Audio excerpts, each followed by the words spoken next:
السلام علیکم ورحمۃ اللہ وبرکاتہ۔ بسم اللہ الرحمن الرحیم۔ اللہ تعالیٰ نے ہر انسان کو کسی نہ کسی مقصد کی خاطر پیدا کیا ہے۔ کچھ لوگ اس بات کا ادارک کر لیتے ہیں کہ انہیں دنیا میں کوئی مفید کام کرنا ہے، کچھ اتنے باشعور نہیں ہوتے اور وہ بے مقصد زندگی گزار کر اس جہان سے رخصت ہو جاتے ہیں۔ کھانا پینا سونا اور بیکار زندگی گزارنا تو مقصد حیات نہیں۔ سوچتی تھی ایسا جیون تو جانور بھی گزارتے ہیں، جبکہ انسان اشرف المخلوقات ہے، اسے ایسی زندگی گزارنے کا اہتمام کرنا چاہیے جس پر انسانیت فخر محسوس کرے۔ مجھے یہ شعور والدہ نے دیا۔ والد صاحب اتنی گہری سوچ نہ رکھتے تھے، ان کا خیال تھا صرف اپنے لیے سوچو اور اپنی خاطر جیو۔ وہ ایک نارمل آدمی کی طرح کماتے اور کمانے کے بارے میں رات دن سوچتے تاکہ اپنے بچوں کو عیش و آرام مہیا کر سکیں۔ شاید یہی ان کی زندگی کا مقصد تھا۔ میں امی کی شخصیت سے متاثر تھی۔ بچپن میں جو باتیں وہ کہانی کے روپ میں گوش گزار کرتی تھیں، انہیں سے میری تعمیر ہوئی۔ جو عقل آتی گئی، یہ سوچ پختہ ہوتی گئی۔ ضرورت مند انسانوں کے لیے کچھ کرنا ہے، دوسروں کے کام آنا ہے۔ اپنی زندگی دوسروں کی راحت کے لیے وقف کر دینا بے شک یہ اعلیٰ ترین کام تھا، لیکن آسان کام نہ تھا، کیونکہ انسان اپنی پرستش میں خوشی محسوس کرتا ہے۔ سچ ہے، اپنے نفس کو مارنا بپھرے ہوئے شیر کو زیر کرنے سے زیادہ دشوار عمل ہے۔ پکا ارادہ تھا اس راہ میں جتنے کانٹے آئیں گے پلکوں سے چن لوں گی اور امی کے بتائے ہوئے راستے پر چلوں گی، خوب پڑھوں گی، کوئی ایسا کام کروں گی کہ رہتی دنیا تک یاد رہے اور والدین کا فخر سے سر بلند ہو۔ ہمیشہ ہر جماعت میں اول آئی، ایف ایس سی تک پہنچی، لگن سے پڑھ رہی تھی کہ اچھے نمبر لوں گی، کمیشن لے کر وطن کا نام سر بلند کروں گی۔ ایئر فورس جوائن کرنے کا موقع ملا تو پائلٹ بنوں گی۔ غرض ایسے دل نشین خواب تھے کہ ان کی دلکشی کو الفاظ میں بیان کرنا محال تھا۔ کیا جانتی تھی کہ بدلتا وقت ایک حقیقت ہے، یہ ایسے موڑ لے آتا ہے کہ انسان اپنے مقصد سے دور ہو جاتا ہے۔ سارے خواب اور ارادے تند و تیز وقت کے دھاروں میں بہہ جاتے ہیں۔ ہمارے گھر کے سامنے ایک بہت بڑی شاندار اور وسیع و عریض کوٹھی تھی جو کچھ عرصے سے برائے فروخت تھی۔ ایک روز والد صاحب سے پتہ چلا یہ کوٹھی بک گئی ہے۔ جس نے خریدا ہے وہ ایک امیر آدمی ہے، اس کا نام خالد تھا۔ رفتہ رفتہ ابو کی اس سے اچھی دعا سلام ہو گئی۔ گرچہ عمر میں کم تھا مگر شادی شدہ تھا، اور حیرت کی بات یہ تھی بیوی ساتھ نہیں رہتی تھی، وہ میکے میں تھی اور خالد اپنے نوکروں کے ہمراہ کوٹھی میں رہائش پذیر تھے۔ خالد نے ابو سے دوستی پکی کر لی۔ وہ روز ہمارے ڈرائنگ روم میں براجمان ہوتا۔ ابو اس کی خدمت خصوصی طور پر کرتے، کہتے کام کا آدمی ہے اور اس کے تعلقات بڑے بڑے لوگوں سے ہیں جن سے کئی کام نکل سکتے ہیں۔ اسی لالچ پر والد نے اس سے روز ملنا شروع کر دیا۔ کھانے پر کبھی چائے پر بلا لیتے۔ وہ بھی اکیلا رہتا تھا، بوریت کرنے فارغ وقت میں ابو کے پاس آ جاتا۔ جب دونوں میں قربت بڑھی، خالد نے ابو سے اپنی ذاتی معاملات اور مسائل بتانے شروع کر دیے۔ والد صاحب ہمدردی کرتے اور کہتے کہ میری ضرورت ہو تو میں حاضر ہوں، مجھے تم اپنا جانو۔ اکثر کالج آتے جاتے خالد سے میرا سامنا ہوتا۔ بطور پڑوسی اسے احترام سے سلام کر کے آگے بڑھ جاتی تھی۔ نہیں جانتی تھی وہ مجھے نظر خاص سے کس مقصد کے تحت دیکھتا ہے۔ شادی شدہ تھا اور عمر میں مجھ سے 15 برس بڑا تھا۔ سوچا بھی نہ تھا کہ اس کے دل میں مجھے شریک حیات بنانے کی آرزو راسخ ہو جائے گی۔ ایک دن اس نے والد صاحب کو اپنے دکھڑے سنا کر میرا رشتہ مانگ لیا۔ وہ خالد کو پسند کرتے تھے کہ انہیں بھی اسی کی طرح دولت کمانے اور اسے دن رات دگنی کرنے کا شوق تھا۔ اسی قدر مشترک نے شاید دونوں کو یکجا کر دیا تھا۔ بہرحال والد صاحب نے دور کی سوچی کہ اگر خالد ان کا داماد بن گیا تو اس کے ذریعے بھی وہ ان لوگوں سے تعلقات بنیں گے اور والد صاحب کے وارے نیارے ہو جائیں گے۔ پس انہوں نے والدہ سے کہا خالد کو میں نے اچھی طرح دیکھ پرکھ لیا ہے، شادی شدہ ہے تو کیا ہوا، بیوی گھر بسانے پر راضی نہیں، بارہا منانے کو جا چکا ہے۔ سسرال والے انتہائی عاقب نااندیش اور بدتمیز قسم کے لوگ ہیں۔ اس نے ہماری بیٹی سے شادی کی درخواست کی ہے۔ اتنے امیر آدمی کا داماد ہونا بہت بڑی بات ہے۔ 15 سال کا فرق کوئی ایسا فرق نہیں کہ ایسا اچھا رشتہ رد کر دیں۔ خالد ابھی بمشکل 31 یا 32 برس کا ہے۔ اس کی شادی بزرگوں نے لڑکپن میں کر دی تھی۔ بہتر ہوگا ہم اس رشتے کو قبول کر لیں۔ والدہ حیران رہ گئیں۔ ان کو میرے مزاج اور لگن کا پتہ تھا، جبکہ والد تعلیم کو لڑکیوں کے لیے بس واجبی سی شے سمجھتے تھے۔ کہتے تھے جتنا پڑھ لیا ہے کافی ہے، اولین فرض گھر بسانا ہے، جتنی جلد شادی ہو جائے اچھا ہے۔ جب مجھے علم ہوا ابو میرا رشتہ خالد سے طے کرنے جا رہے ہیں، جان ہی تو نکل گئی اتنی جلدی، اور وہ بھی ایک شادی شدہ آدمی سے۔ یقین نہ آیا وہ ایسا کر سکتے ہیں۔ جانتی تھی امی یہ میری مرضی نہ چلے گی، کیونکہ خالد شاطر آدمی تھا۔ اس نے ابو کو ان خواہشات کے مطابق سبز باغ دکھا دیے تھے۔ والد صاحب پوری کر اس طرح کے بچھائے جال میں جکڑے گئے تھے۔ ہم خوشحال کہلاتے تھے، لیکن روپے کی ریل پھیل کبھی نہ دیکھی تھی۔ ابو انتھک محنت کرتے تبھی تھوڑی سی خوشحالی لا سکے تھے۔ اب وہ دولت مند ہونے کے لیے کوئی آسان راستہ تلاش کر رہے تھے۔ ہم 4 بہنیں تھیں، کوئی بھائی نہ تھا۔ تینوں بہنیں مجھ سے کم سن تھیں، اسکول میں پڑھتی تھیں۔ خالد نے ایک نظر دیکھ کر مجھے پسند کیا، اور مجھے یہ جان کر حیرت ہوئی کہ کوئی ایک نظر دیکھ کر بھی کسی سے شادی کا فیصلہ کر سکتا ہے۔ امو گو مگو کی کیفیت میں تھیں، اور دادی دن رات کہتی تھیں ایک نہیں 4 بیٹیاں ہیں، وقت پر ان کی شادیاں کر دو، اس سے پہلے کہ میرے بیٹے کی کمر دوہری ہو جائے۔ لڑکیوں کو عزت و آبرو سے ان کا گھر کر دو۔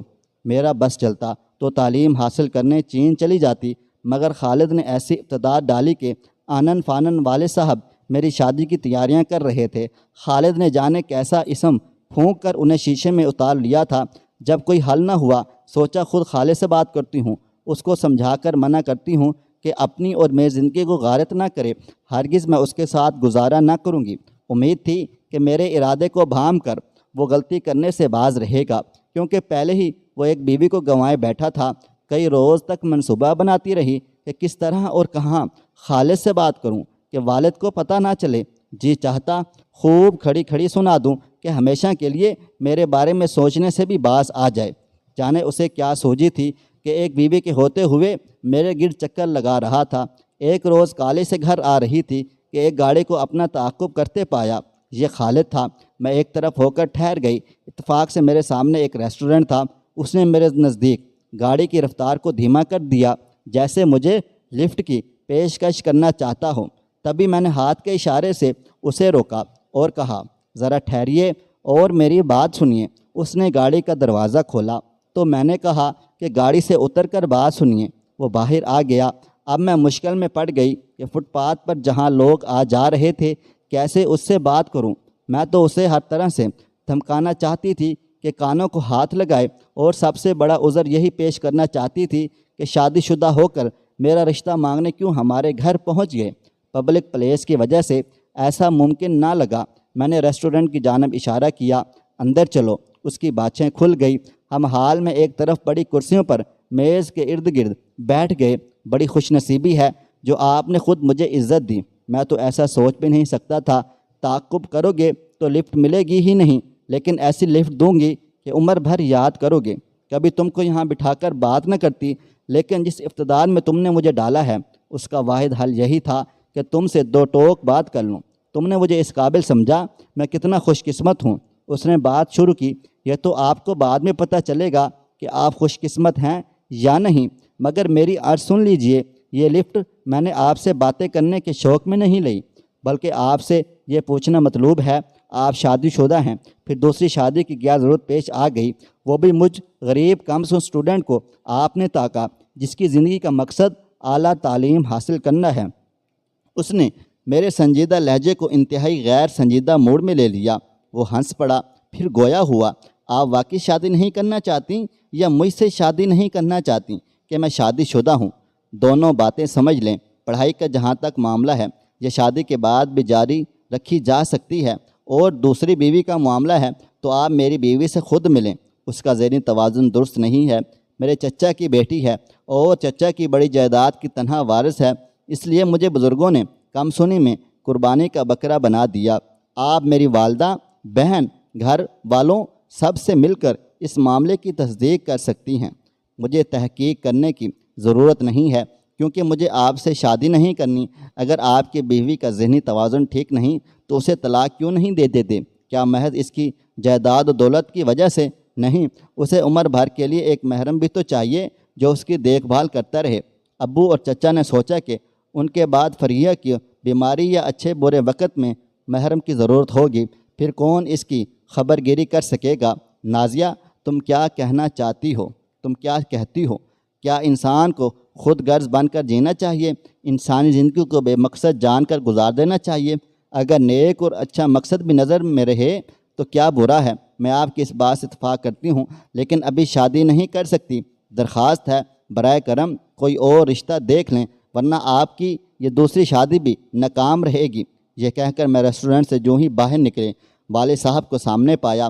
خالد میرے پیچھے تھا اور والد صاحب کے ہمراہ ان کے دوست تھے، وہ یہاں کھانا کھانے آئے تھے۔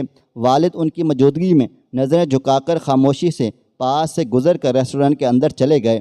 اف، یہ اتفاق بھی ہونا تھا، میں آزاد ہونے سے پہلے گرفتار کر لی گئی تھی۔ ابو نے مجھ سے صفائی کی ضرورت نہ سمجھی اور گھر آ کر والدہ سے کہا، تاریخ فوراً طے کر دی جائے، نازیہ کی شادی کی تیاری کرو۔ گویا میں ایک بہت بڑا خطرہ بن چکی تھی اور اب ابو کے خیال میں خالے سے نکاح کر کے ہی اپنی عزت و ناموس کو بچایا جا سکتا تھا۔ میں گھٹ گھٹ کر روئی، مگر نکاح ہو گیا، شادیانے بجنے لگے۔ میں دلہن بن کر سامنے والی وسیع و شاندار محل نما کوٹھی کی ملکہ بن گئی۔ شادی کے بعد خالد نے مجھ پر اپنی گفتگو سے ایسا جادو کر دیا کہ میں اپنا سابقہ افکار اور منصوبوں کو غیر حقیقی اور احمقانہ سوچوں کا شاخسانہ سمجھنے لگی۔ انہوں نے مجھ کو خوش کرنے کے لیے سر دھڑ کی بازی لگا دی، ہر طرح میرا خیال رکھا۔ اب سوچتی تھی اگر خالد سے میری شادی نہ ہوتی تو میں بدقسمت ہوسی۔ اس نے تو یہاں تک تو سچ کہا تھا کہ اس کی بیوی عرصے سے میکے میں تھی، لیکن یہ صحیح نہ تھا کہ اس کا ذہنی توازن خراب تھا۔ وہ ان پڑھ اور دیہات کی ایک بھولی بھالی عورت تھی اور بے اولاد بھی نہ تھی۔ خالد سے اس کے 3 بچے تھے جو اپنی ماں کے پاس تھے۔ اصل معاملہ یہ تھا، وہ عورت خالد کے پاس شہر میں رہنا نہیں چاہتی تھی۔ اس کے والدہ فالج کی مریضہ تھیں جسے اس کے سوا دیکھنے والی اور کوئی نہ تھی، اور یہ ایک طرح سے سمجھوتا تھا کہ وہ اپنی ماں کی خاطر میکے میں رہے گی اور خالد بزنس کی خاطر شہر میں سکونت پذیر رہے گا، البتہ گاؤں اپنے بچوں سے ملنے آتا جاتا رہے گا۔ میں نے خود کو سمجھایا کہ ایک اچھے مقصد کے لیے اس شخص نے بیوی کو بیمار ماں کے پاس رہنے کی اجازت دی ہے، اور ایسے وقت میں بیٹی سے زیادہ کوئی اس کا خیال نہیں رکھ سکتا تھا۔ یہ تو خالد کی اچھائی تھی، لیکن کیا اس نے بیوی کو آگاہ کیا کہ وہ شہر میں رہتے ہوئے اپنی ضروریات کی خاطر دوسری شادی کر رہا ہے؟ اس کا شہر میں رہنا ناگزیر تھا اور دوسری شادی بھی ناگزیر تھی۔ اب یہ خوف ستاتا تھا کہ کبھی خالد کی دوسری بیوی شہر والے گھر آ گئی تو یقیناً ہمارا سکون درہم برہم ہو جائے گا۔ شادی کو 2 سال گزر گئے اور میں اولاد کی نعمت سے محروم تھی۔ خالد کے بچے موجود تھے، اسے مزید بچوں کی خواہش بھی نہ تھی۔ میرا رشتہ اس کے ساتھ ہوا میں معلق تھا۔ بچے میاں بیوی کے رشتے کو زیادہ مضبوط کرتے ہیں، اس حقیقت سے انکار نہیں کیا جا سکتا۔ انہی دنوں خالد کچھ پریشان رہنے لگا۔ پوچھا کیا پریشانی ہے؟ کہا کچھ نہیں، کاروباری پریشانی ہے جس کے لیے افسران کی خوشنودی حاصل کرنا بہت ضروری ہے۔ سوچتا ہوں ان کے گھر پر دعوت کر دوں تو بات بن جائے گی، اگر تم میرا ساتھ دو۔ کیوں نہیں، آپ بتائیں مجھے کیا کرنا ہے؟ دعوت کا بہت عمدہ انتظام کرنا ہے، ہو جائے گا، آپ بالکل بھی پریشان نہ ہوں۔ دعوت کے دن میں نے محنت سے کھانے وغیرہ کی تیاری کا اہتمام کیا، صبح سے شام تک کچن میں گزارا۔ رات کی دعوت تھی، افسر آئے مگر اکیلے تھے۔ خالد نے کہا یہ میرے بھائیوں کی طرح ہیں، تمہیں ان سے پردہ کرنے کی ضرورت نہیں ہے، کھانا تم نے ہی سرو کرنا ہے۔ برقع وغیرہ میں نہ پہنتی تھی، لیکن مرد مہمان آتے تو سامنے بھی نہ جاتی تھی۔ شوہر کے حکم پر میں نے میز پر برتن اور کھانا لگایا، اور جب کھانا شروع ہوا تو میں بھی ساتھ بیٹھ گئی۔ یہی شوہر کا حکم تھا، گرچہ غیر شخص کے سامنے حجاب مانے تھا۔ 2 لقمے زہر مار گئے۔ وہ صاحب کن اکھیوں سے مجھے دیکھتے تھے اور میں پسینہ پسینہ ہو جاتی تھی۔ بس پھر کیا تھا، اس دعوت کے بعد دعوتوں کا سلسلہ شروع ہو گیا۔ ایک کے بعد ایک افسر کی دعوت ہوتی، ایک حد جو مقرر تھی ختم ہو گئی۔ اب ہر دعوت پر مجھے مہمانوں کے سامنے بٹھا لیتے اور کھانا کھانے پر اصرار کرتے، کہتے یہ آج کل کا طریقہ ہے، مہمانوں کی عزت افزائی کے لیے فیملی کے ساتھ ڈنر یا لنچ کرنا پڑتا ہے۔ ایسی دعوتوں سے میرے کاروباری امور میں مدد ملے گی اور تمہارے تعاون سے مجھے بڑے بڑے ٹھیکے ملیں گے۔ مجھے معلوم نہ تھا ایسی دعوتوں کے معنی کتنے وسیع ہو سکتے ہیں۔ شروع میں کچھ نہ سمجھی، بالآخر سمجھ میں آ گیا کہ یہ دولت کمانے کی خاطر مجھے استعمال کر رہے ہیں۔ میں خوبصورت اور کم سن تھی اور یہ شو پیس کی طرح میرا ہر کسی کو دیدار کراتے تھے۔ دعوتوں سے میرا جی بھر گیا تھا، ہمہ وقت پریشان رہنے لگی۔ سوچتی تھی ابو کو بتا دوں کہ میں اتنی ماڈرن نہیں بننا چاہتی تھی کہ ان کے دوستوں کی یوں تواضع کروں۔ بدقسمتی سے انہی دنوں ابو کا انتقال ہو گیا۔ میں خالد کی بیوی تھی، ان کو میرے باپ کا ڈر نہ رہا، وہ اب جبراً مجھ سے تعاون لے سکتے تھے کیونکہ میری پشت پر کوئی محافظ نہ رہا تھا۔ میں نے ان محفلوں کو گھر پر منانے پر اعتراض کیا تو خالد نے برا بنایا، کہا اس معاشرے میں اگر مرد بیوی سے چھٹکارا پانا چاہے تو اس پر بد چلنے کا الزام لگا کر اپنی زندگی سے علیحدہ کر سکتا ہے، مگر بیوی اپنی مرضی سے مرد سے نجات حاصل نہیں کر سکتی۔